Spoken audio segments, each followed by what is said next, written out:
Setyaki ora panggil iki. Sotombo pon ana barat. Ngirit wadya prasata kruh segelar papan. Tumuju menyang negara Ngamarta ana wa. Wah, daladene samangko aku nampa dawuh Pupu Grandurna. Apa pancen bener kuwi sing wis wani nglarak karo Pupu Rembandurna? Dasar para nyata. Wah, dalah. Kemlewat pakardemu. Kowe wani ngajar kowe wani Mulasara sing dadi pujangganing para Satakura sing dadi pujangga ana negara Ngastina. Apa-apamu njur kowe jaluk kepiye? Ayo. Endi para Pandhawa endi Puntadewa? Ora sah dadak kepengin gayuh wujuding wahyu kamulyan. Kon ngalah Pandhawa ngalah kabeh wae. Ben para Satakura sing gayuh wujuding wahyu kamulyan, gayuh kanugrahan saka Brajawata ora bakal iso. Nek kowe arep wani karo kakang-kakangku para Pandhawa, le dhisik langkono bathange Setyaki. Oh, babu arep apa? Kowe tak antem pisan ora jengkelang Kandamaja diundang Swatama, maju Jangkara bakal tinggal loncat. Tebyak dadamu. Kelakon rondo bojomu, ayo maju tak ladeni sak isaku Swatama.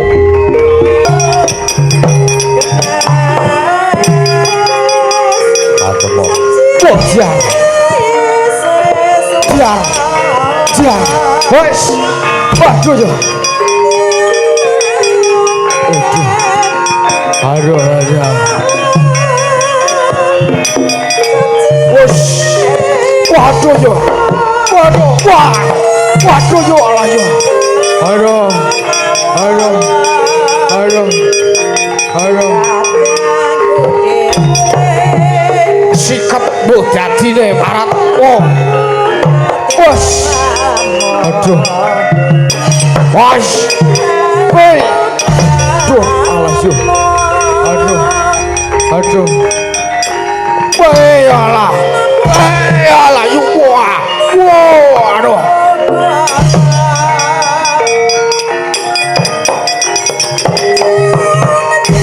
Pupu Rembandurna. Wah inggih anak Prabu Ndarawati enten menapa? Kapaduka majeng ingkang lenggah nyaket. Aben ajeng kalih ingkang bobot catur netra kalih ingkang bobot saka lima. Nyuwun sewu kula ingkang kedah. Caos wangsulan dumateng Pupu Rembandurna. Inggih kula semangkaken jalaran. Kula menika swatune ning Praja Ngamarta. Kula menika ugi dados gurunipun para Pandhawa. Para Pandhawa menika kula anggap kados anak kula piyambak. Tartentu menawi paduka anak Prabu Ndarawati pun anak Prabu Sri Bathara Kresna rawuh wonten ing Praja Ngamarta, tartentu ugi kula anggap sebagai anak saya sendiri. Minangka anak kula piyambak. Tumili samangke paduka badhe paring dawuh menapa nggih anak Prabu Sri Bathara Kresna. Pupu Rembandurna kula nuwun sewu. Menapa ingkang kados ngaten menika saged dipun wastani bilih sakmangke menika pangendikanipun Brahmana. Lho, artosipun mergi menawi tiyang badhe gayuh wahyu menika ora kok dewane sing tumedhake nanging titahe sing sakmengku sing bakal gayuh. Saniki kula nuwun sewu.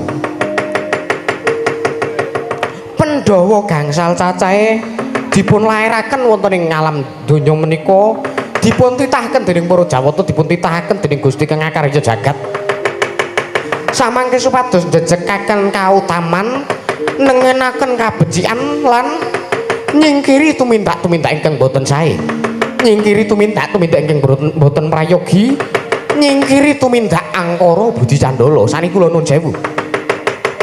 Menawi Pandhawa dipun wastani dhateng tiyang kathah, menawi wungsal wangsul Pandhawa menika gayuh wujudipun wahyu kanugrahan saking para Jawata menika kula sewu kula tak nyuwun pirsa kalih Pupu Rembandurna.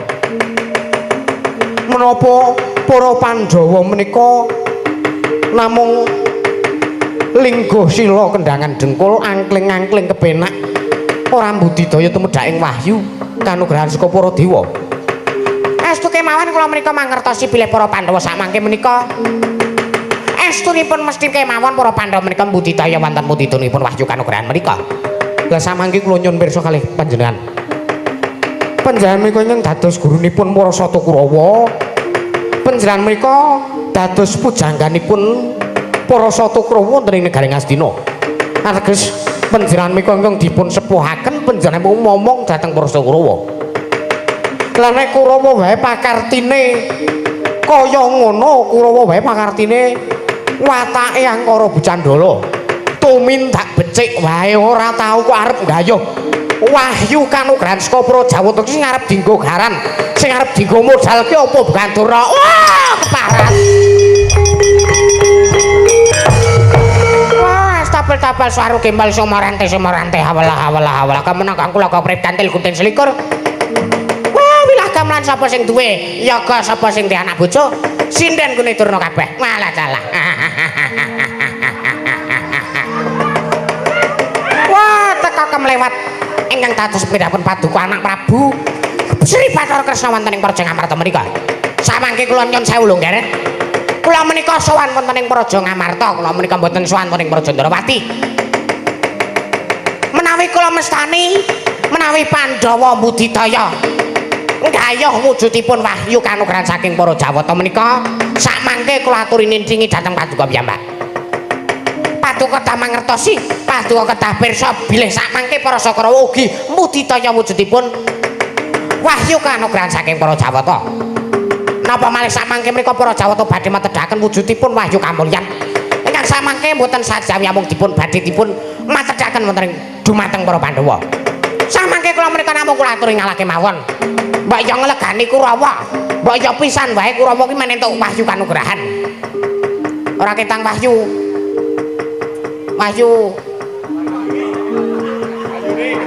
Wahyu menapa? Samangke kula aturi ngalahke mawon para Pandhawa, mengko kula ngaturi ngalahke mawon. Nek pancen ingkang dados pengiripun anak Prabu Ndarawati menika samangke kados ngaten, ateges dewanipun menika mboten adil kalian para Sata Kurawa. Dewanipun menika mboten tresnani kalian para Sata Kurawa. Wila dalah jagat dewa baturi jagat pangesungkur ubu remban.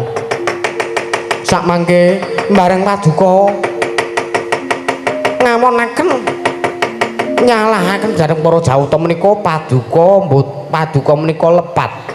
Menawi Bapak Rembandurna nglepataken dhateng para Jawata sakmangke bilih nek dewane ora adil karo para Sata Kurawa menika tumindak ingkang boten prayogi napa malih panjenengan menika Brahmana. Pangdikaning Brahmana menika kadhetipun pangdikaning Nalendra malah nglangkungi dhateng pangdikaning Nalendra. Panjenengan Brahmana menika mboten saged mboten kena wola-wali, mboten kena mencra-mencre kaya banyu tumumpan godhong sindri. Mila dalah Bapak Brahmandurna, samangke kula aturi emut mari paduka sampun nglepataken dhateng pun para Jawata. Nek Jawata ora tau adil karo para Sata Kurawa, samangke kula aturi nindringi kemawon dhateng pun para Sata Kurawa. Para Sata Kurawa menika sampun nate tumindak sae menapa dereng? Lha mestinipun sampun. Contonipun menapa? Para Sata Kurawa menika sami sedekah ngamal. Mbangun wujudipun tempat parkir masjid saking arta judi online. Wela dalah. Mila samangke para Sata Kurawa menika mboten purun sampun saged dipun wastani andil wonten ing sosial. Nanging kula nuwun sewu. Kula aturi nindingi dhateng pakartinipun para Sata Kurawa sing gaweane ming tumindak ora prayoga, sing gaweane ming nyucuki ngelincipi carang papak icuk-icuk kono icuk kene. Samangke kula aturi nindingi Pandhawa menika sampun wungsal wangsul tumindak becik. Mergi pancen Pandhawa menika dipun titahaken supados jejekaken kautaman, ngluruske barang sing bengkong, benerke barang sing keleru. Saniki kula nyuwun pirsa, Kurawa ki ora tau tumindak becik wae kok. Ora tau tumindak apik sing gaweane ming tumindak angkara Bucandala kok arep nggayuh wahyu ki sing bakal dienggo garan ki apa? Wah sampeyan menika menapa ta? Samangke ngeten mawon.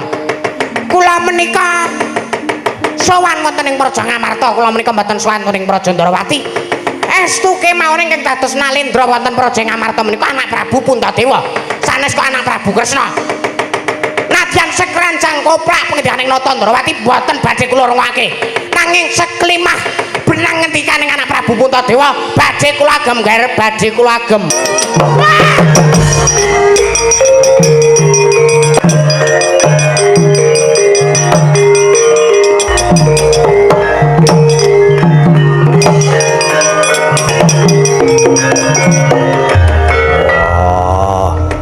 Tanpa kanyono-nyono Setyaki nglarak karo Durna bapakku munggah ning parpatan nglarak Durna. Monggo Durna kuwi bapakku, Durna kuwi sing tak sembah. Mergo sithik akeh Durna bapakku kuwi wis akeh maringi ilmu karo aku. Wah, Kresna yen nganti Setyaki wani gawe babak kulite Durna bapakku, gedene gawe cintrakaning Durna bapakku. Wah, ora aja takon dosa. Kowe ngerti Werkudara nesu kaya ngopo? Wela dalah Werkudara ya. Ora sah dadak Siadi sing ora trima. Mengko pun Kakang sing bakal misah kahanane karo Setyaki, antaraning Setyaki karo Bapa Rembadurna. Yo. Nek nganti Durna bapakku tatu mung mergo saka pokal gawene Setyaki. Ngerti dhewe aku sing temandang. Aku nek nangeti wong sing luput pancen luput tumrap Werkudara. Hukume adile Werkudara pancen kudu disirnake. Iya ya. Si adil Rama sakmetara aku tak matur marang resaning Yayi Prabu Puntadewa. Iya, tak sumanggake. Katriku mulung mangrompak ing wadya Kurda kororeh kakiri kiri Ronanggono gawe gelar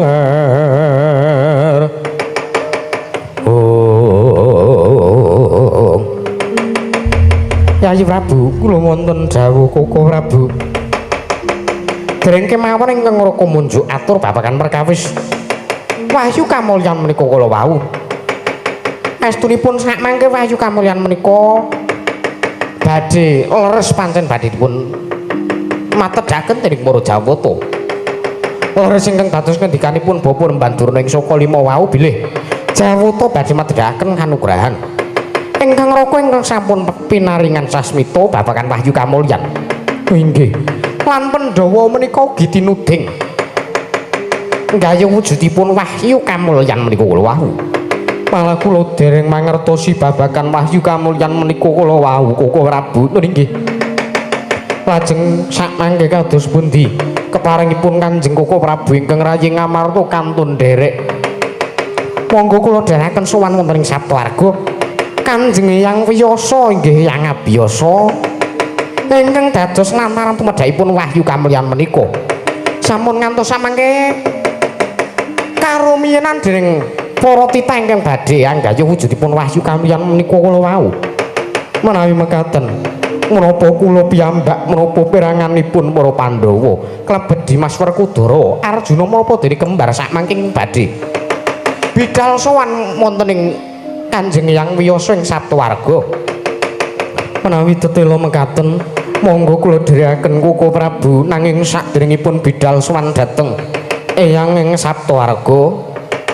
Kepareng kula badhe ambibaraken pasewakan agung wonten ing Praja Ngamarta. Sumangga kula dherekaken Arjuna kula wonten dawuh. Budal kang padha sebo ingsun kundur kedaton nuwun ngestaken dawuh Koko Prabu kepareng nyuwun pamit madal wasilan. Sing ati-ati aja kaya bocah cilik. Siadi kaya sarana dawuh maneh Arjuna.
napas buatan. Apa to, Kang? Teka-teka kok wis gedabikan kaya wong duyak maling. Lho kok sik kuwi bathukmu bejutu ngono ya kene. Ora sah ngece, ora sah ngece. Wah. Ana dulure diantemi kaya ngene kok ora ngerteni. Sik Kang, cerita ning opo? Olah dalah. Hatiku dak dik duk ser. Lah ngopo? Ae lho, mangke lho. Lah dalah ngopo to? Ning cah wedok mau lah. Wong pancen kowe iki senengane ora? Ora aku. Ku mesar atiku, aduh aku wedi tenan, aku wedi tenan. Kok sik to cerita to ning ngopo to? Aku oleh ngombe to. Oleh ngombe yo. Wah, jan wis ora. Wah, Setyaki ku melewat di patih. Kemlewat piye? Wani ngajar karo kawan Durna. Dina samengko aku wis matur ngrengsani anak Prabu Puntadewa. Apa sing didhawuhake karo anak Prabu Duryudana karo aku? Heeh, terus Ning dumatan bapak nglayani jujulan usuli. Anak Prabu Kresna ora trima karo apa sing tak aturke. Merga Pandhawa kuwi wong sing njejegake kautaman. Lah Kurawa ki ora tau tumindak becik, ora tau tumindak apik kok kepengin gaya wujuding kanugrahan ki ora mungkin. Lah iya, terus karepe kepiye? Lah nang kono aku wani karo anak Prabu Kresna. Lah ora ngerti nek ning Setyaki. Wah, lah sampean ki ya kemlewat, lah sampean ki ya kewanen kok, Kang. Kawanan piye to? Pokoke iki dititeni wae nek ning kono eneng anak Prabu Ndarawati, eneng anak Prabu Kresna ki mesti eneng Setyaki. Lanjune wis kanane kaya ngene iki. Gelem ora gelem kriwian dadi grojokan keguyon dadi tangisan. Wis lereno sik. Aku manut apa sing dadi dawuh Kakang Durna. Kurawati kepiyake. Oh iya. Budalan. Iya, heeh. Ora manut karo aku bayaranmu tak longi. Iya, ya wis ya. Mangkat dina iki. Njaluk pamit Kakang. Ya, heeh, sing ati-ati Depate.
Wah.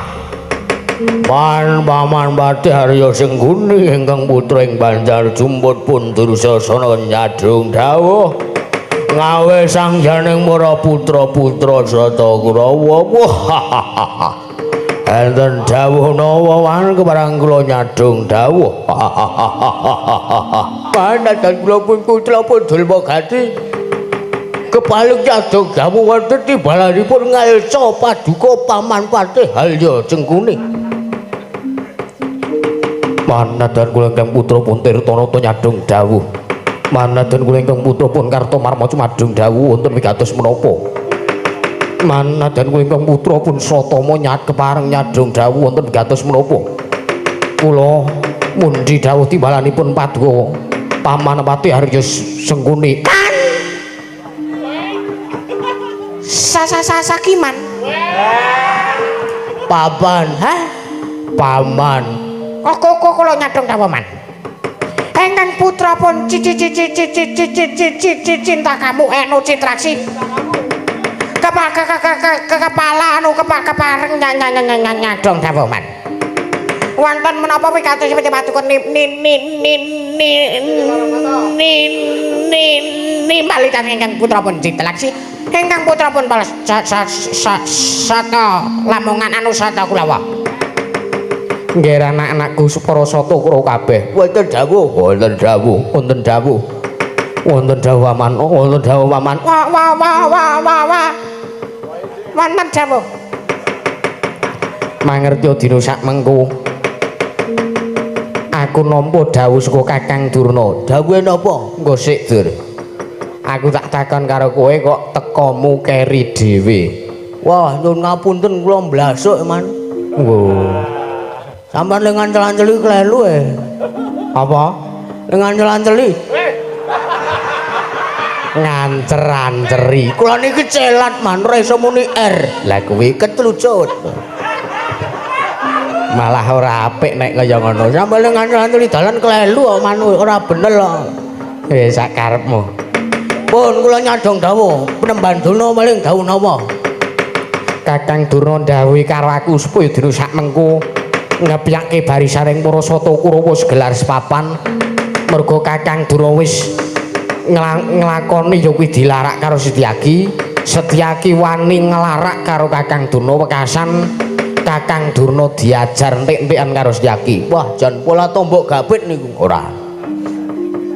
Monggo ling diwayang enten mriki lho, Man. Ora apa-apa. Santai wae.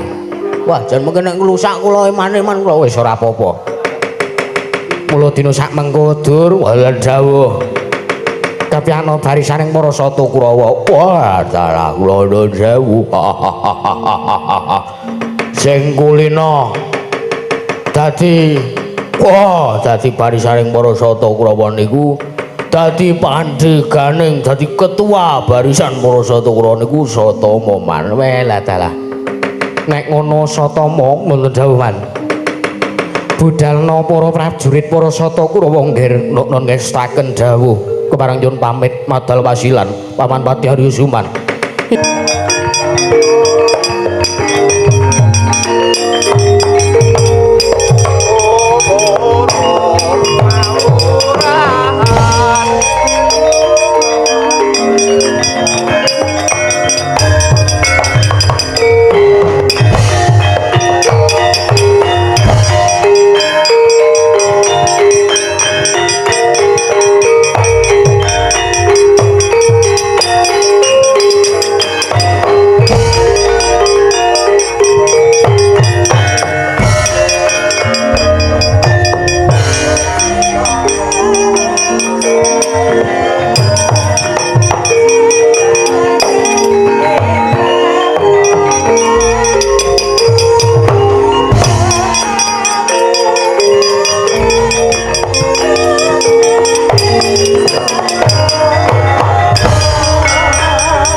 dalah nganglah bergagah kaya ndro mentang kaya gendhewa.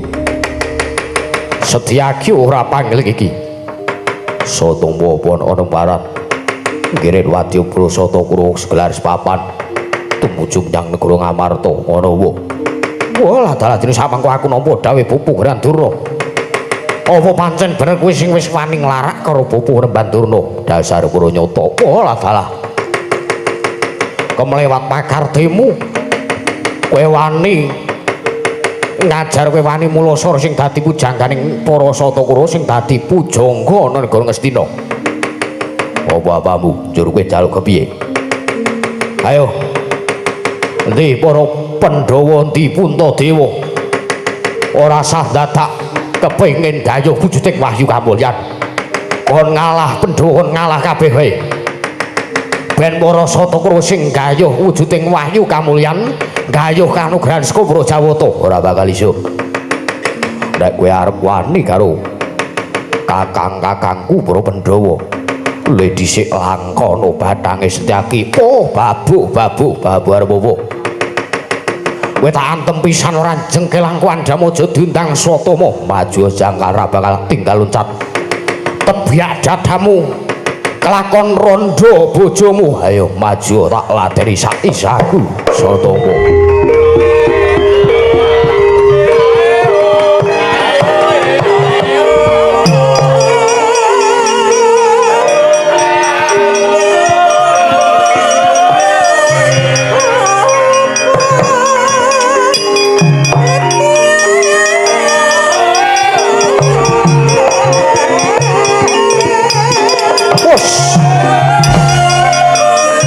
Mati.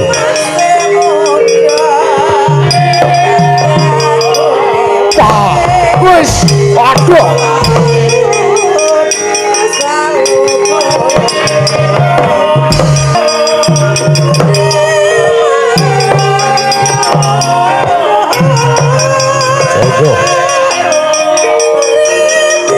Lai, wis, wah. Wis. Hai, waduh.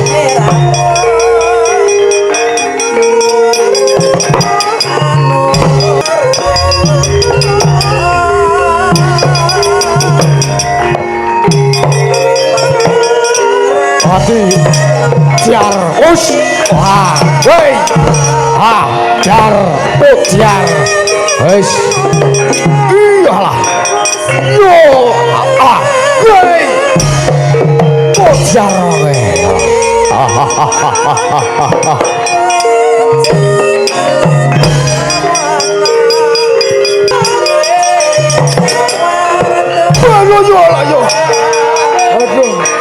aduh,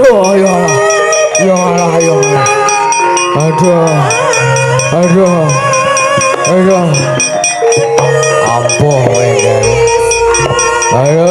wah,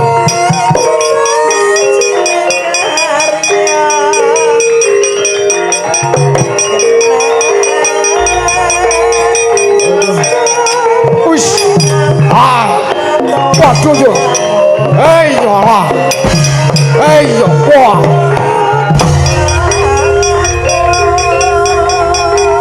Aduh, mati aku. Ayo, maju. Sampai toh. Wes. Hei, waduh yo. Wes. Waduh.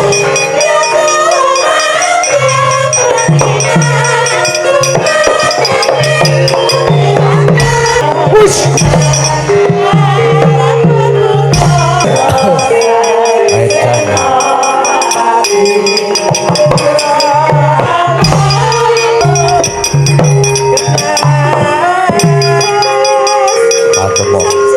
Jar,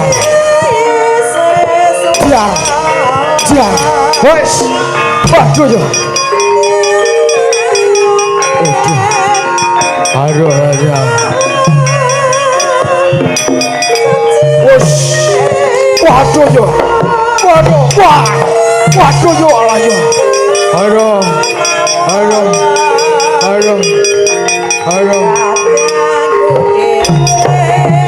Sikap bu dadine marat wong.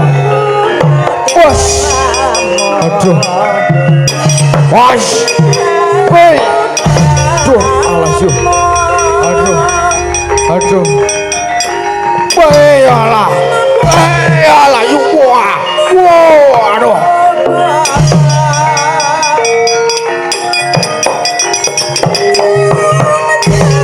Masalah. Wah. Aduh. Aduh.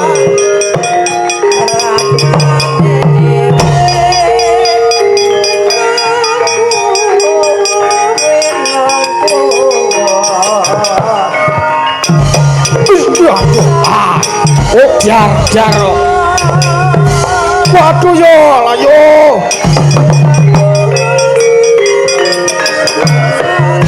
Weh, janganlah.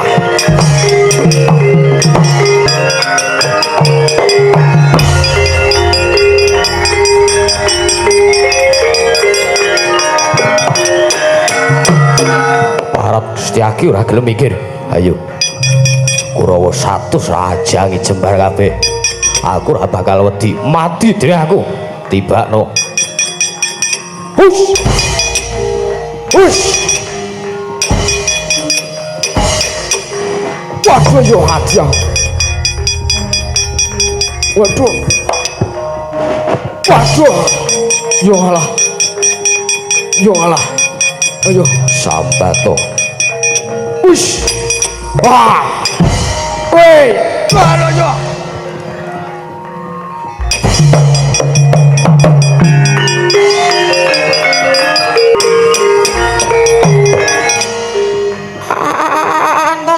Antasena gundulmu atos. Anu, Setyaki.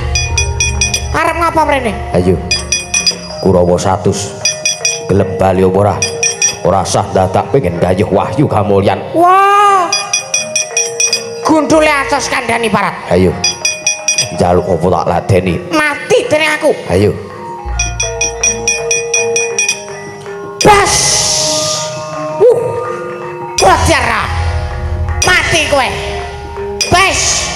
Baik. Baloyo. Hop. Aduh. Mau surah merata, jaya merata. Hush. Baloyo. Wah, begikul. Wah. Bas.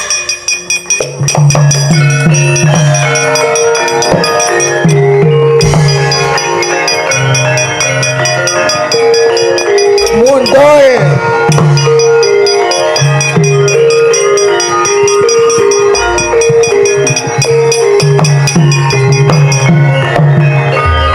Wah, jana mok celo mloto, jaya mloto kowe wong edan kowe pancen kowe wong olahan gawe pikiran kowe. Durmo ganti arep ngopo? Arep ngopo-ngopo? Ayo. Kowe gelem minggil apa ora? Kowe sing dadi pepalanging Para Catakrawa pengen gayuh wujuding wahyu kamulyan. Ayo. Kowe njaluk ngopo tak ladeni? Wah, sombong, aku sengit karo wong combong kaya ngene iki. Wah, ngebet tanpa aku. Ayo ngantemo. Ngantemo sak legamu. Sak pecahe dadaku ora apa-apa. Wah, jan wah glereng. Ya wis. Wis jandan iki. Yo ngantemo. Pecah dadamu. Tibano. Mate. Yo tibano. Mati kena aku. Ayo gage tibano. Wah, jan iki ora kapan nganteme kaya ngene iki terus. Ayo mur gage ngantemo. Sping piro wae sak karepmu. Modal Tibano.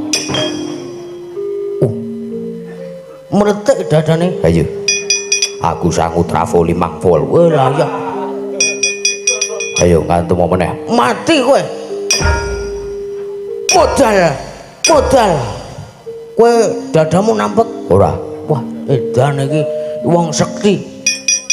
Yo ngantemo sirah. Biajiko lenggeleng. Sirah dilonglongke. Wah, jan wis ora ngono aku sirahku wae karo bojoku tak anu kok ya. Pecah sirahmu. Tibano. Mati. Modal kowe. Waduh iki ngene iki terus gapite tukil kulan. Oh, ora apa-apa. ora pan golek gaman. Wah, jan wis tani kene. Yo.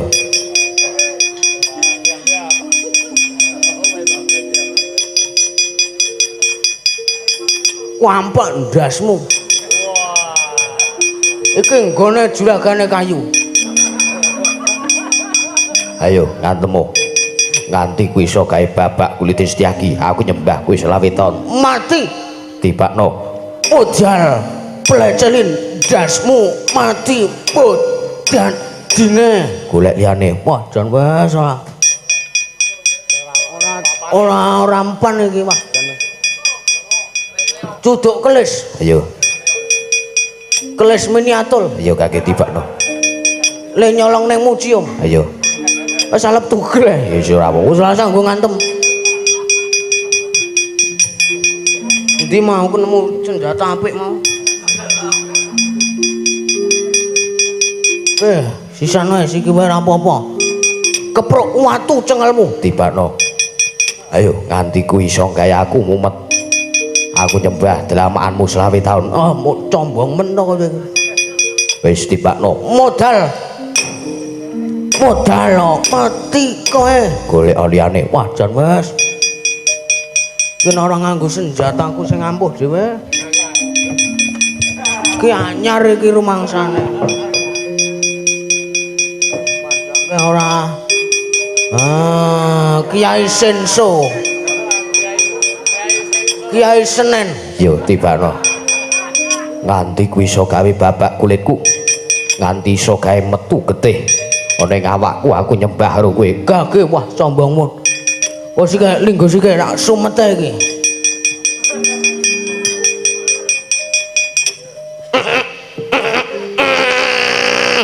muni apa iki muni wah jan wis ora wis muni sisan ngene modal kowe mbok dadine mati dereng aku kowe mati yo yung rampan to iki Golek liyane kuwi ora bakal empan. wis jan wis ora lucu wis ora satoke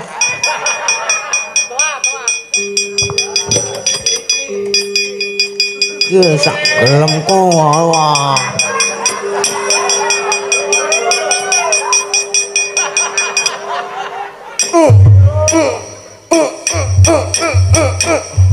kok ora apa-apa to kowe iki Kowe iki ngopo? iki bego meluke beol iki tanggung ngedok ora bolong-bolong wah jan iki ya rampan iki wis segak Setyaki Ana paran. gandeng saiki kowe digdaya aku saiki nyelah Ora kena nyerah. Senopati. Pangeran Pati kuwi ora kena ndelah. wah jan wis aku kalah digdaya Ora apa-apa. Ning awake gedhe kowe karo awakku. ning digdaya kowe wah jan semplole Saiki jalukmu piye? aku njaluk saiki ngene wae awakku ncalno pasno cengele cengkune Karepmu ngono. aku cengit ya lho cengkune kaki sengit Ya wis, mapan kene. heeh wah di papake apa cengele sengkune Ya mapan otak.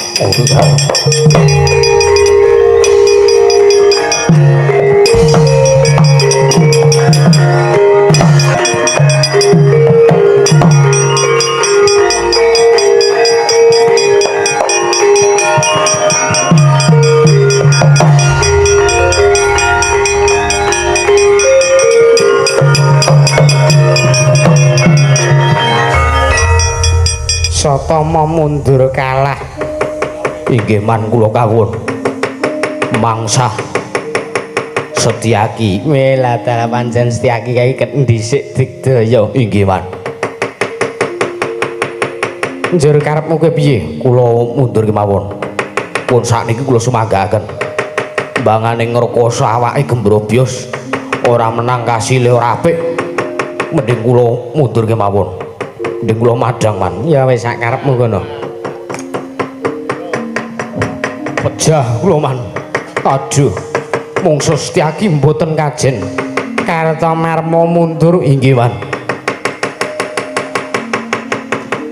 Mungsuhmu, mungsuh kula Setyaki.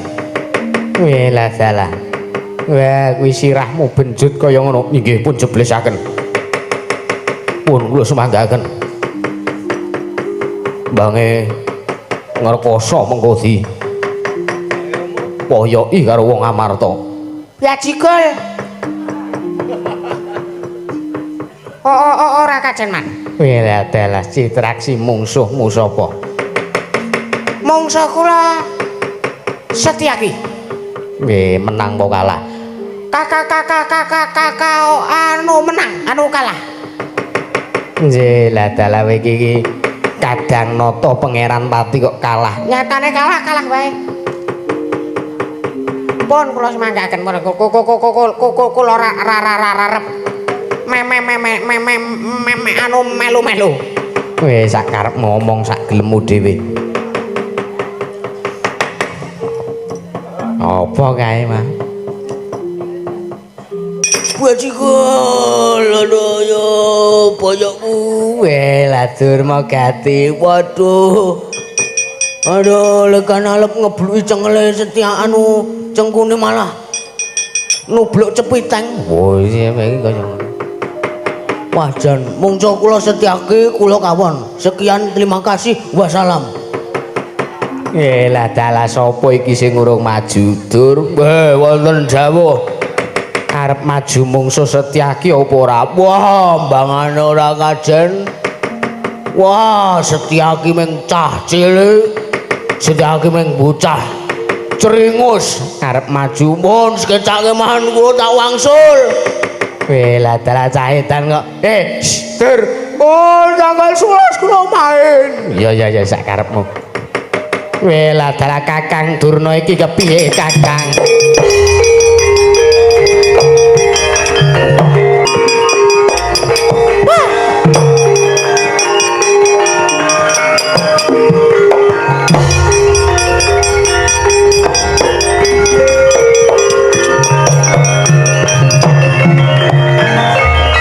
Panalina umajaring ratri pinenggah jangganira kapisanan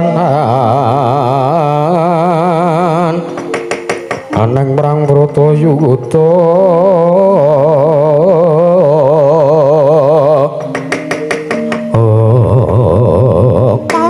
Tapel suwaru kembal sumaranti hawalah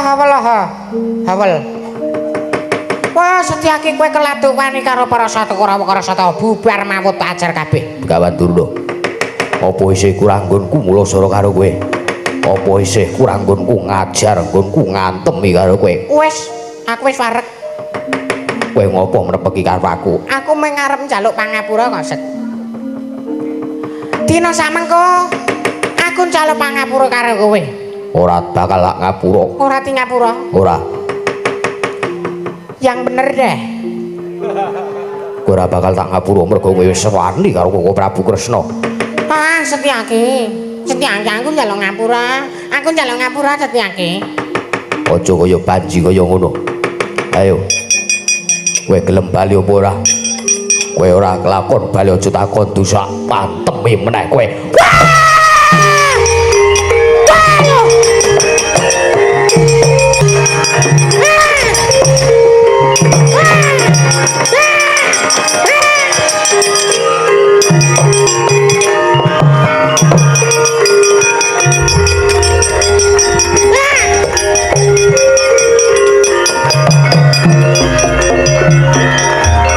Kakang Durna ngopo Kang kok malah marepe rono iki lho. Aku lho sak wedine. Wedi karo ngopo? Wedi kula nek ditolak wong kae mau. Ora usah kok. Iki kok ya kepiye to Kang? Lah dalah. Wah, kula wedi tenan. Wah, Setyaki saya kekirisi. Kula calon ngapura ora di ngapura. Mergo jare kula wis wani karo Ratu Gustine sing ditulak Prabu Kresna nikah. Njur saiki karepe piye? Njaluk tulung Ibu Bathari Durga, Paman.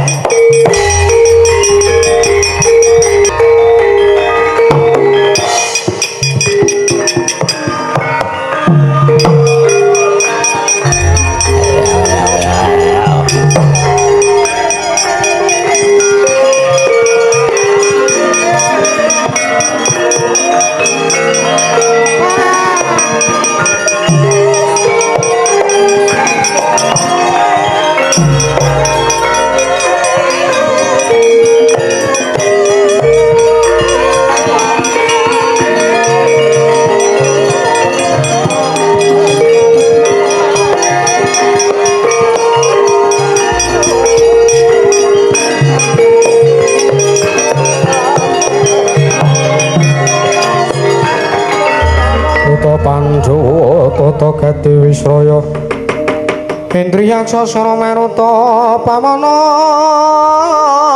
Bana Margana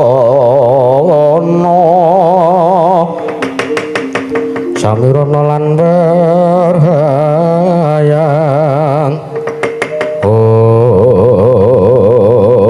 Ong tedian kula rodan Mas Patih Raja Dewaku Batu-batu mono kahanan ndandang mangure gara-gara ketaman gara-gara para baju barat para jem setan priprayangan para begasaan padha mlayu-mlayu nungsang puyang numbuk bentus ngudel bingung batu-batu ora ngira jebul ana titah pujanggara ingkang sowan kula ora pangling iki kaya Kumbayana nggih anakku Kumbayana ing Sukalima sawise satata kita ngadhep mara gage ulun nimbali kelawan jeneng kita Durna Begawan Durna Kumbayana loleh tapel-tapel salu gimbal Semarante nuwun amit pasang aliman tapi Ibu Bathari pasenipun sahan kula menika namung nurut dhateng pangangisipun anak Prabu Duryudana nanging saderengipun kepareng kula ngaturaken sembah sumangga ngabekti kula kunjuk iya ya Kumbayana ndak tampa pangestu ulun tampanana oh inggih kula pun dinggo cimat paripe ndak kasantosan batu-batu ora sanirokke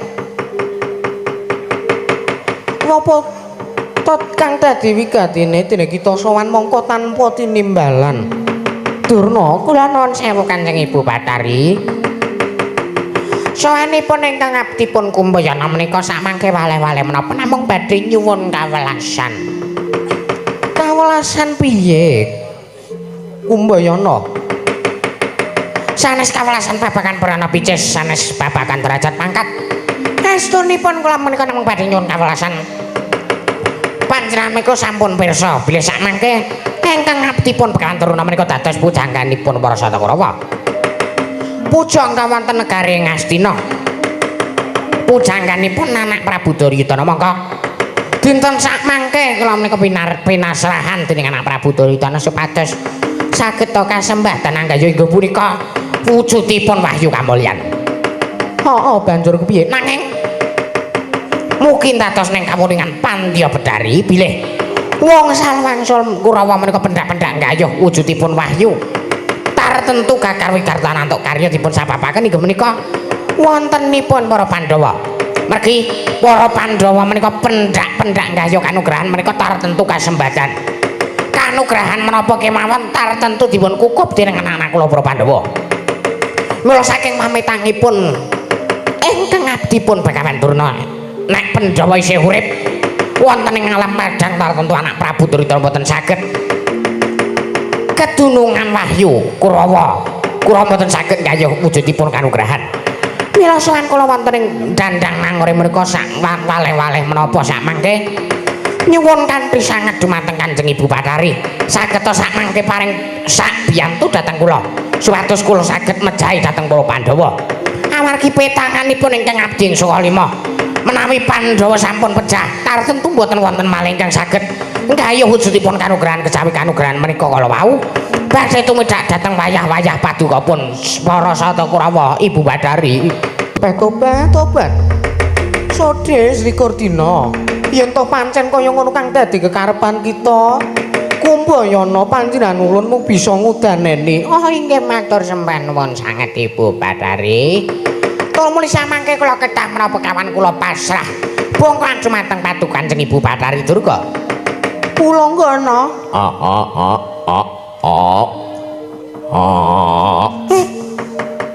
ana dawuhmu apa Ibu Bathari susupana jiwaning Durna iki supaya dina sakmengko kowe tumandang nger iya ngestokke dawuh Kumbayana wonten dawuh Ibu Bathari yen kita wis disusupi karo Pulanggana iki ora sandadak kita tumandang ngrekoso mateni para Pandhawa nanging dina samengko yen to ana salah sawijining Pandhawa sing bakal mulasa karo kelawan jeneng kita mengko Pulunggana sing bakal tumandang. Wah, inggih kelekar kanton derek. Mrengkeng dados kersa padu Kanjeng Ibu Bathari. Pulunggana wonten dawuh. margake mangkat dina iki ora usah kesuwen. Aku njaluk pamit Ibu.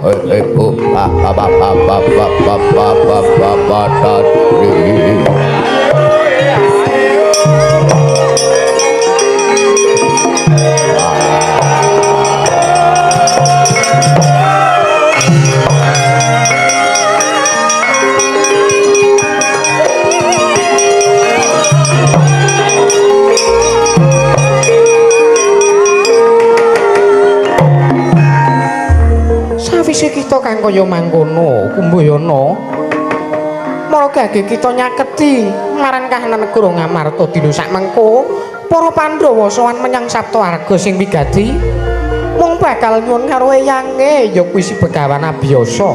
Merga dina sak mengko Begawan Abiyasa sing bakal dadi lantaran tumedhaing wahyu kamulyan. Wah, inggih nyuwun pamit Ibu Bathari, nyuwun tambahing pangestu.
Medan ora ana Begawan Durna wis minggat kok isih gayang-gayang. Siap, Krak. Kula menika Senopati kedah tanggap ing gati. Weh lah dalastake ora edan kowe. Senopati iki nek urung nampa dawuh saka Nalendra ora kena tumandang. Nanging kula menika bocah menika pijiran. Ya wis sakarepmu. Iki keparengipun. Mangertya dina sak mengko Yayi Prabu Puntadewa bakal budhal menyang Kanjeng Eyang Wiyasa ing Saptawarga. Barangipun. Ayo kantinen cawis narata kencanipun Kakang Sukanagara Ndrawadi budhal sowan menyang pertapan Saptawarga. Nggih ngestaken dawuh monggo kula dherekaken Koko Prabu.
pangestu nama sidam sekaring bauno. Nggih.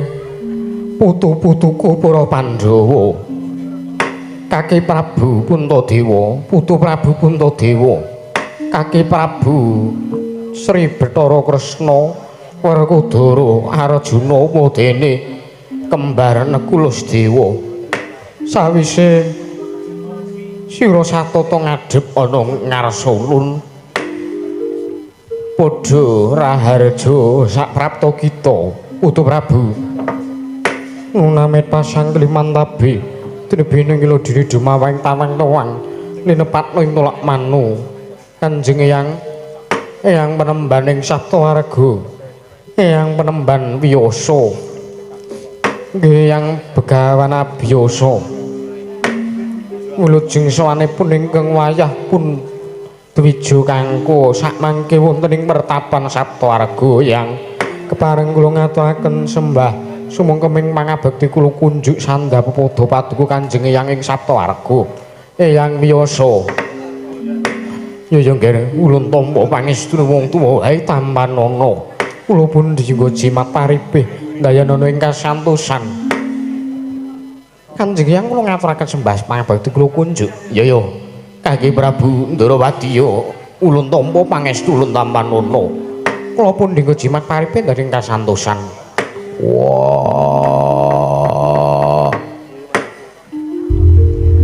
Wiyasa kakekku, aku ngaturake basaku katura. Ya Werkudara wayah ulun. Putuku ing Jodipati ing tunggul pawenang Bimasena Bratasena ya ndak tampa pangestunipun Eyang Tampanana nggih yo tak gegem dadekake jimat Kanjeng Eyang kula ngaturaken sembah pangabekti kula kunjuk Kanjeng Eyang yo Arjuna ndak tampa pangestuku Tampanana nggih putuku ing Madukara kula ngaturaken pangabekti kula kunjuk Eyang kula ngaturaken sembah sumangga ping pangabekti kula kunjuk Eyang ya kembar ndak tampa pangestuku Tampanana Puntadewa lan para Pandhawa kabeh mangerti lamun dina sakmengko sajak nyatane pun Eyang wis diparingi sasmita dening para Jawata dadi lantaran tumedhak ing wahyu kamulyan mergo saka penemunipun Eyang ingkang pantes lan trep supaya anampa marang wahyu kamulyan ya kuwi ora liya kejaba mung para Pandhawa dene dasare apa teka pun Eyang wani mesthekake lamun Pandhawa ingkang nampa wujuding wahyu kamulyan kula Puntadewa wonten dawuh Kanjeng Eyang sejatine pun Eyang wis ngawruhi lamun para Pandhawa minangka utusane ngadil ya kuwi gawe tentreming jagat sawigung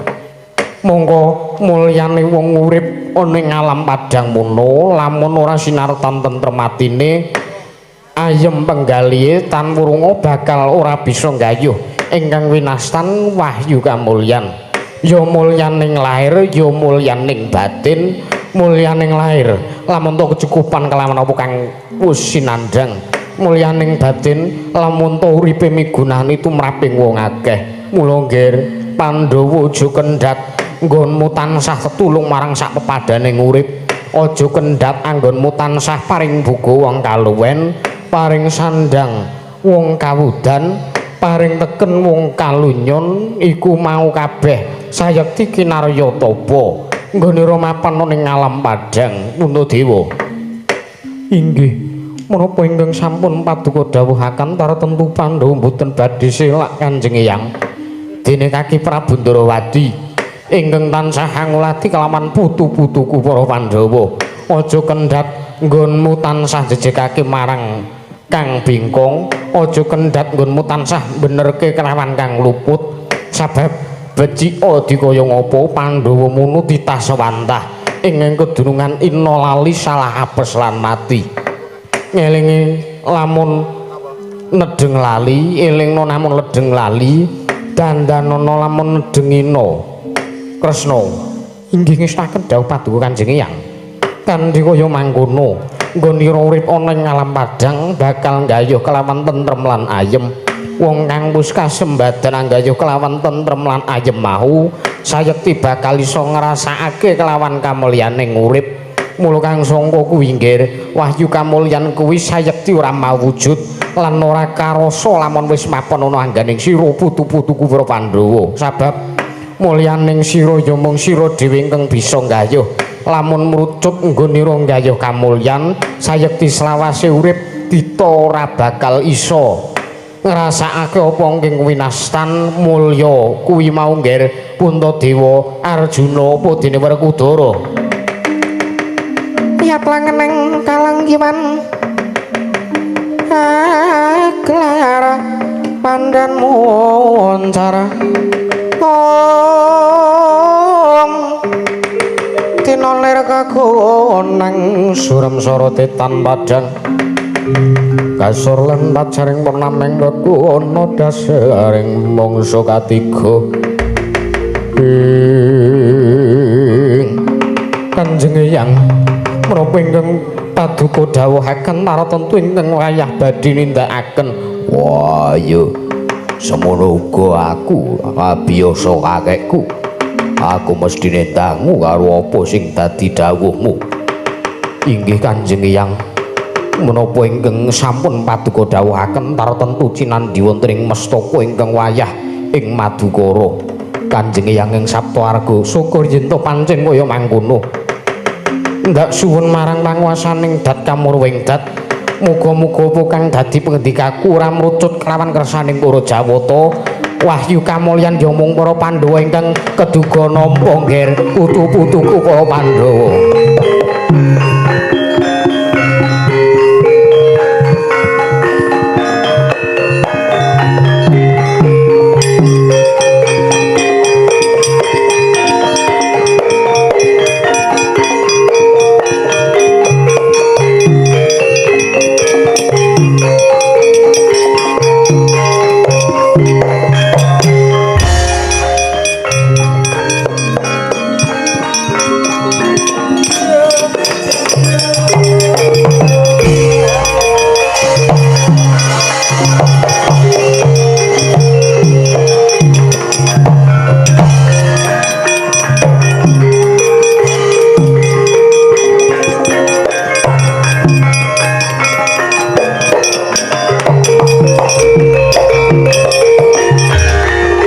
Bala Pandhawa myuku mulung mangung siring sata guru awa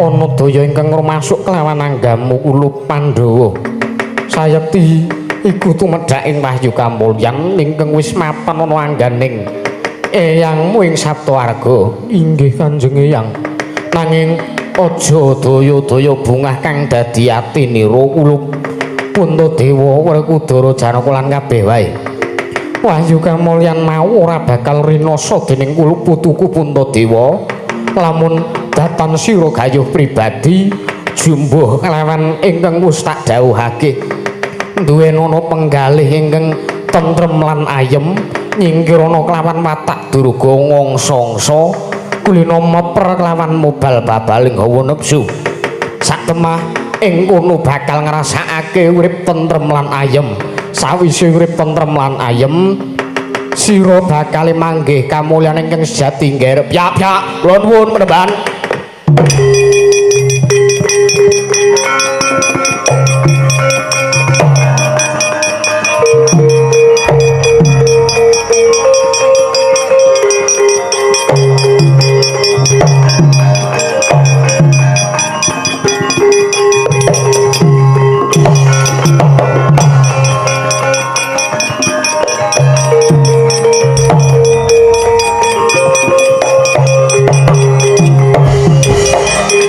gonjeng langit kelap-kelap katon lir kinjang alis risang maweh gandrung sabaran kadluwu kirma yak mayek saking yas balewur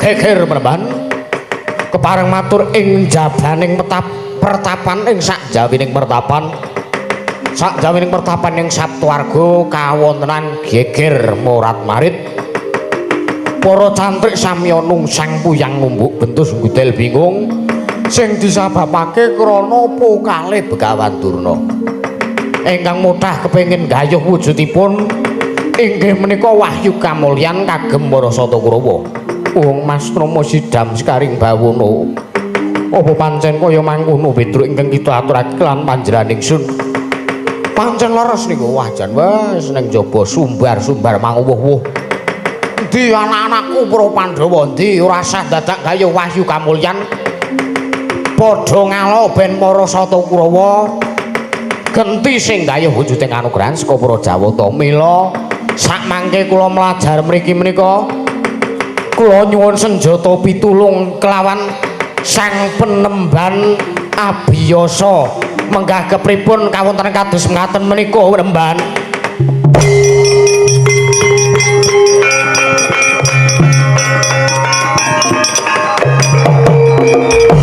Pandhita kang kinarya wangsit pindha gombang angat jabing tawang susah angin ngendi nggone wong Mas Rama sidam sekaring bawono Werkudara aja kaget lamun to Petruk matur yen to ingkang gawe geger Penemban Durna ya bener kuwi ingkang menehi ilmu karo kowe wong kang maringi ilmu lawan Werkudara apa dene Janaka nanging yen to pakartine Durna mau wis kleru saka dalan sing bener wajibe mbok benerake yen Durna wis menggok sarta wis bengkong pakartine wajibe mbok jejegake mungguh kuwi wong kang kepengin gayuh Wahyu Kamulyan sejati ngerek Werkudara wah jaluk pamit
netrane uga rapuh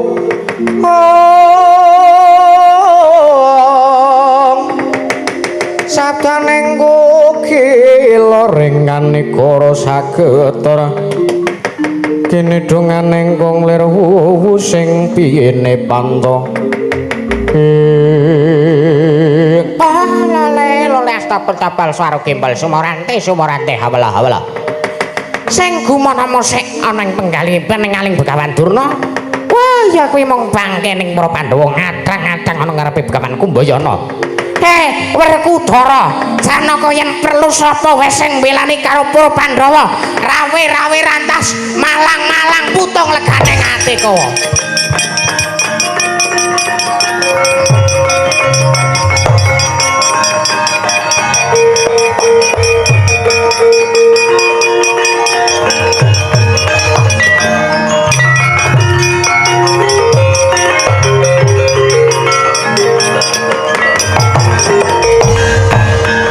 Ratmara Sang Arjuna semono kang kamanungsan kasrepanting kaing mungsuh Penemban Durna wah Arjuna kowe arep ngapa Penemban Durna kula atur yen dhateng Prawadesina menawi Penemban kepareng ngraosaken Wahyu Kamulyan kula caosaken tangan kula kekalih nanging sampun ngantos nilar dhateng tata kramaning kabrahmanan Penemban Durna rasa dadak kowe ngelingke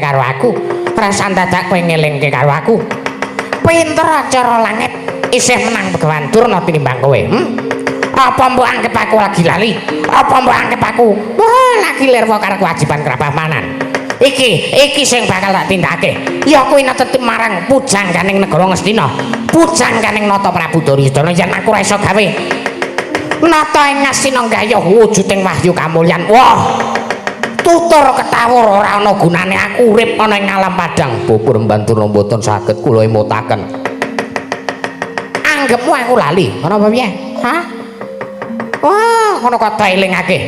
Ayo, kowe arep ngopo? Kowe arep ngopo, Janaka? Menawi pupur Mbandurna mboten saged kula emutaken, sak mangke kula mentala kalian pupur Mbandurna. Alah dalah. Ngelmumu wis saka aku. Kabeh guna kasantikan kanuragan lan kaprawiran kuwi. Oh, kabeh saka aku nek kowe menang karo aku, wah sasat iso njala langit. Ayo, cobanen Janaka legane atiku. Mati derek aku, Pupu.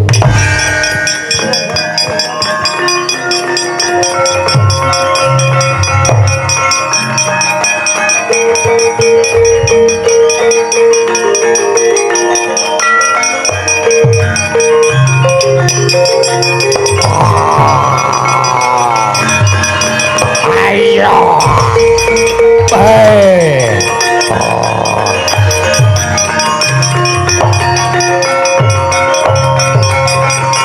Wah, lah dalah.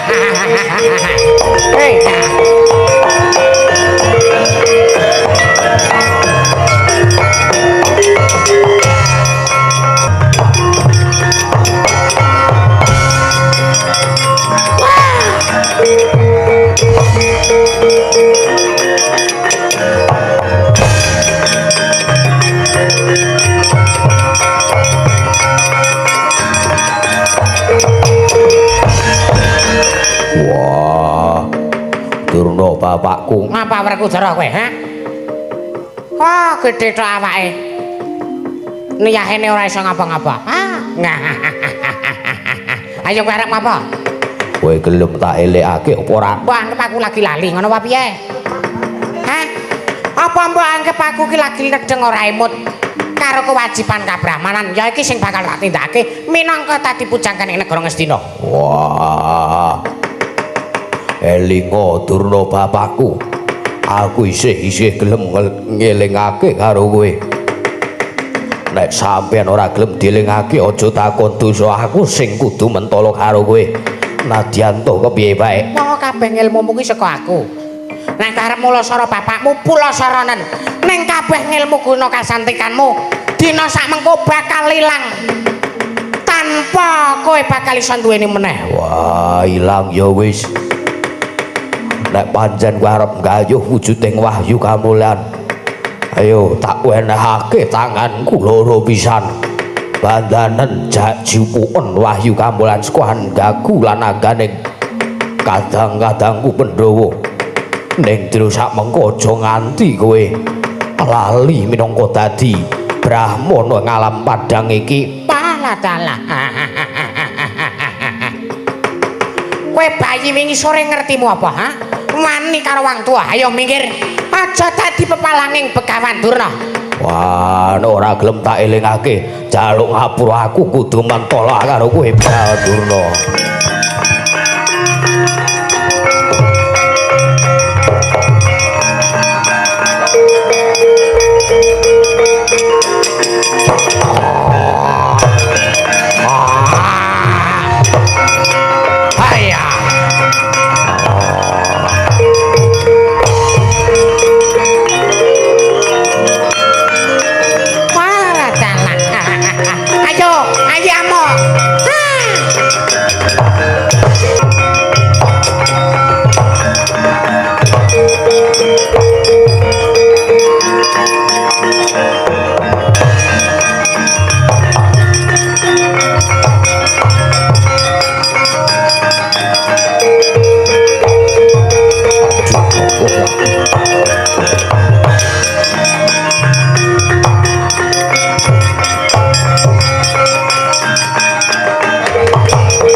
Arjuna mundur kalah ya gini. Aduh kok Prabu mboten ngenten babar pisan. bilih pupun Bandurna saged digdaya kados ngaten. Lho lho sik. Digdaya kepiye? Menawi kula westani sareng kula ngemutaken kelawan pupun Bandurna. Lajeng pupun Bandurna mboten saged kula emutaken. Sakmangke kula badhe mulusur kelawan Begawan Durna, kula badhe wentala kalian pupun Bandurna. Ananging wonten hawa panas ingkang tumanduk wonten ing jangganipun ingkang raying Madukara Prabu. Aduh kula kedah kados pundi weladala. Ora sak lumrahe yen to Bapak Bandurna ki duweni kadigdayan kang kaya mangkono Arjuna. Wonten dawuh, Lermo sawetara kowe mundura. "Oh inggih. Kepareng ngestaken dawuh edan. Bapak Durna isa didaya kaya ngono. Ngerti kaya ngene mau akon Kakang Mas Werkudara wae. Petruk mencicil ngopo? Ngece. Mboten. Ngece kowe. Oh sidole kenek ngene meneng wae kok. Wah wis ora. Wah. Edan. Durna bapakku digdaya. Dheweke ora ngopo-ngopo. Tak cedhaki arep tak pulos aku arep mentolo karo kono. Ana hawa panas sing tememplek ana ing cengelku. Wah, iki dayane ngopo jlitheng Weladala. Padha karo adimu ngono kok ya wis kowe mundura mongko pun Kakang sing nandangi. Wah, ya.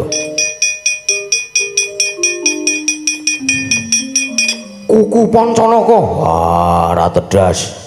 Gada rujak polo. Ora ampan. Wah, Durna digdaya. Petro mencicil ngopo? Ngece. Mboten. Ngece.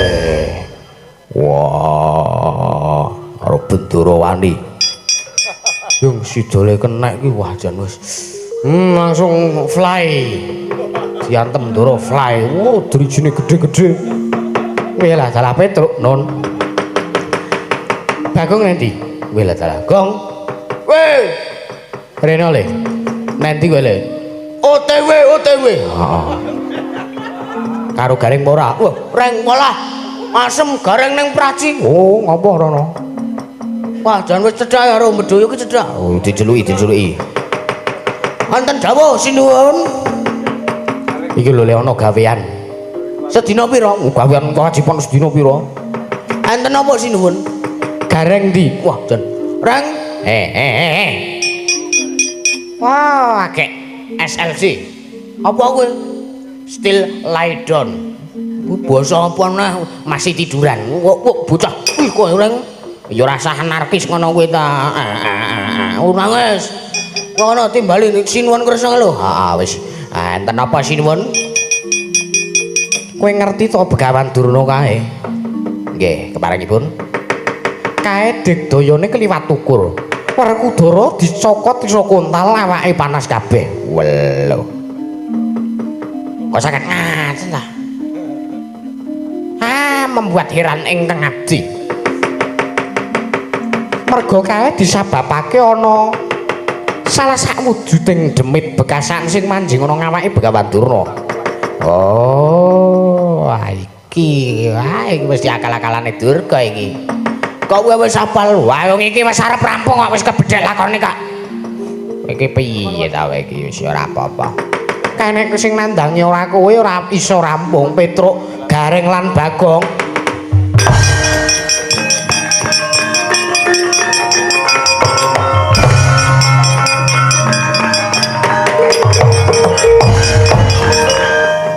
Wah, wis piye iki kaya ngene kahanan iki wis pait. Iki nek kaya iki kepiye saiki awake dhewe berumbuk. Berumbuk piye to? Ngrembug kepiye carane Durna ki men demite iso metu. Saiki ngene wae. Aku sing ana ing mburine Durna.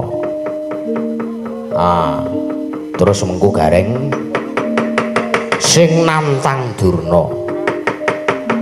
Ngono ya. Nantang Durna ngen supaya engko demite metu. Nek wis metu engko tak cekele. Dil ya, Truk. Dil. Nganggo panjer Panjer apa senengane ora. Tali apa? Senengane ora. Njur aku Kowe sak karepmu. siap, aku tak melayu ngidul. Nek umpama demite melayu ngidul, Ya wis ora apa-apa. ngidul ki nang angkringan lho. Wis ora apa-apa sak karepmu. Sing temandang ki aku karo Petruk wae. Kowe cah bambung kowe meneng kowe. Asik, dikai keringanan mergo bambung. Ya. Wis ae sandang ki dirampungke perkarane le.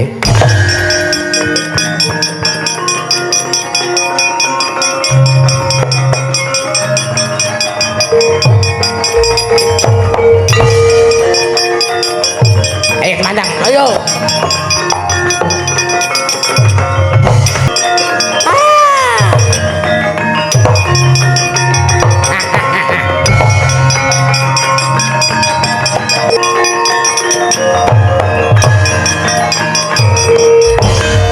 Jan Kanjeng langit kelap-kelap katon Ngerginjang alis berisang maweh gandrung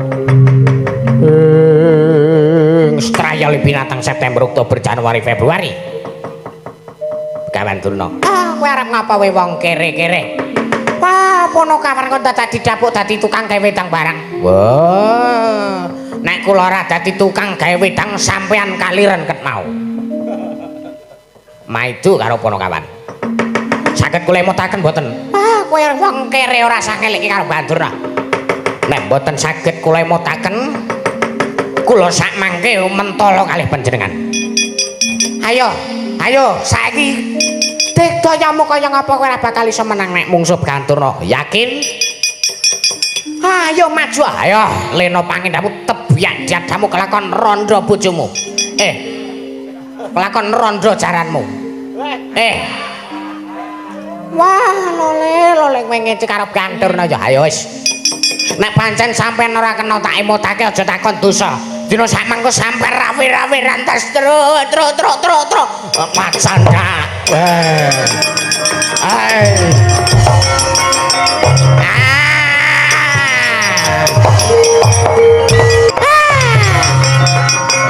Ayo, oi, wah, Waduh. Wis, oh iya.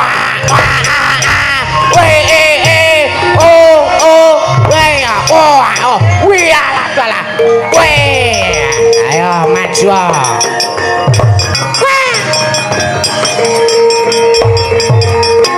Iya, anak nyandi kowe.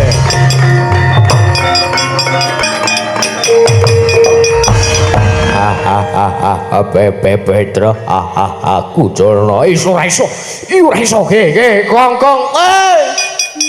Kowe iki nendi? Aku nang kidul. Rene oleh. Demite kecekel iki lho. Wah, jan wis ora. OTW aku OTW. Ya. Kon ngapa ke? Ayo iki diresaya kepiye carane? Men supaya demite iki ora ganggu gawe kahanan kene. Wah, siap. Wis saiki ngene wae. Iki aku nggawa mreng Ndi. gorene wae. Ya wis. Wis sak candae wis apa wis iki. Cagak lampu. Ale. Iki demite mapake. Iki ora tak papake gugur melayu. Ya.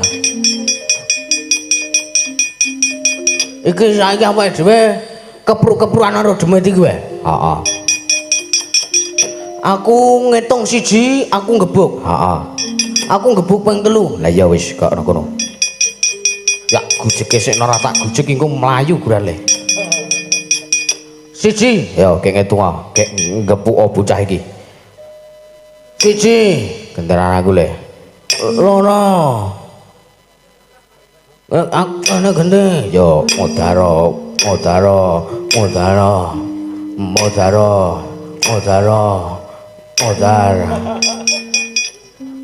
Ayo kali digebuki terus men ora. Men demi itu ora lunga men kapok sisan. Lah kek. Kowe gak ngebuk kok. Heeh, modaro.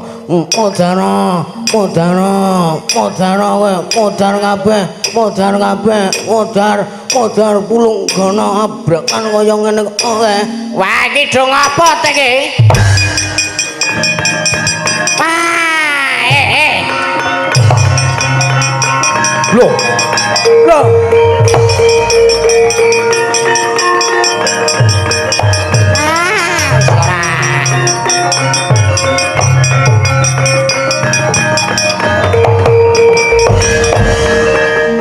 Senengane kok kaya ngono ora. Oh, iki kudu turu kabeh kok ora. Kok nyambut gawe malah turu akhire demite minggat. Ayo njuk ngapura kok Kak Gareng. Njuk ngapura enggak njuk ngapura. Bayaran wis ditungke kerja ra tenanan. Wah, ora senengane ngerti ngono dite tak go minggat. Hus. Ngono kok kaya ngono wis dadi. Kae demite lunga. Wah, nek wis demite lunga iki gek piye? Matur Sinondarawati. Ayo le. Yo.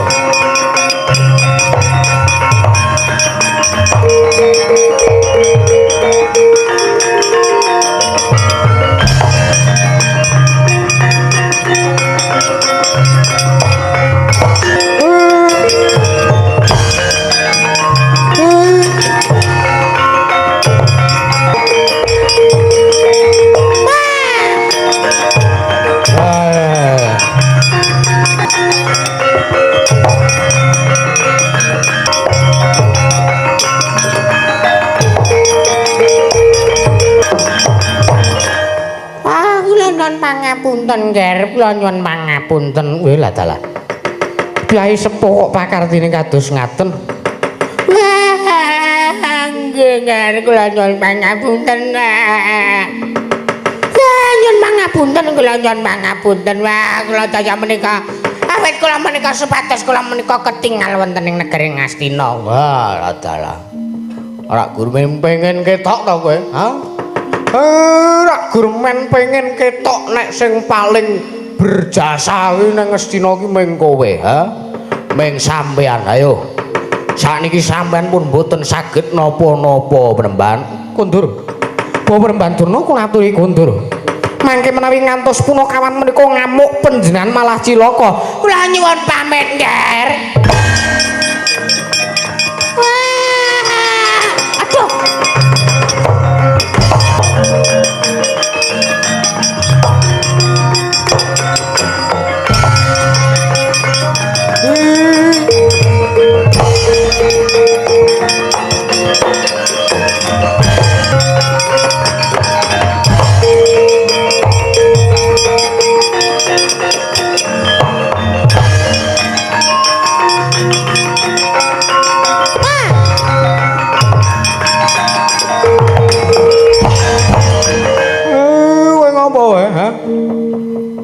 Bertemu lagi kita. Kakang Semar panjenengan ngertos klibeting pandhita ing saka lima. Ora, Bro. Sing tak wuruhi mung Redi. Ayo balik. Bali. Batu-batu ban inggih kula wangsul Bali. Ayo bali. Ayo Bali. Ayo Bali. Ayo Bali. Bali. Ah! Bali. Ah! Bali, ayo Bali, ayo Bali, ayo Bali, ayo beli.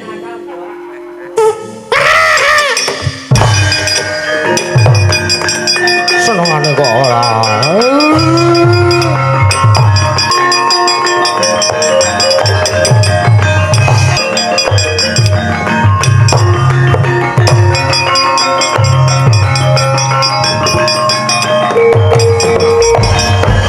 Karso madange jagat duk mungup aning sapucak ing bukir marbak bang sumerat kenang sorate ing surya mekolan gunung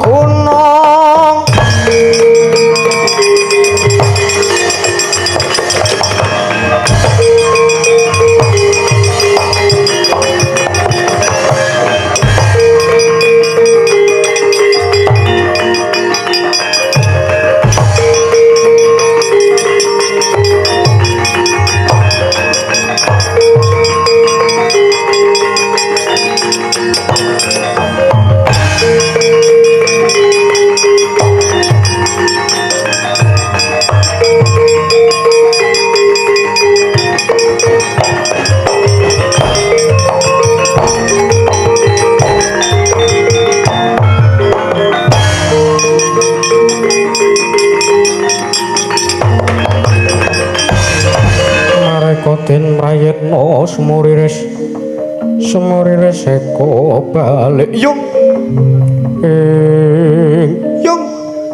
yung wah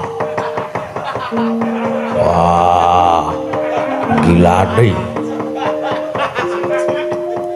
makane ampun sok sampeyan nyogoki ngoten niku niki kula dereng keceret malah mesih tesih mending niki ming entut kok mau senengane sok kaya ngono wah jangger kekayuane wis kelakon senengane kaya ngono yung wah makane ampun sok mangcuwiki wah cewek ngono nggih mengke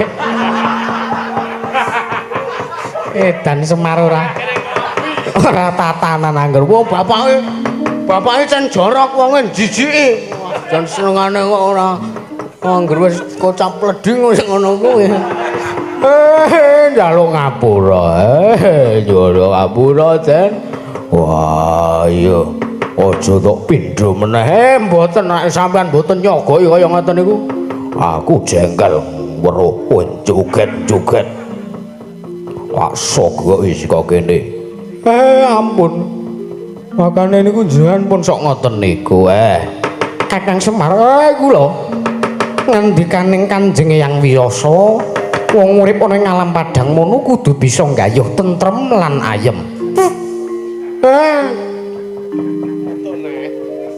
sapa iki aku Pak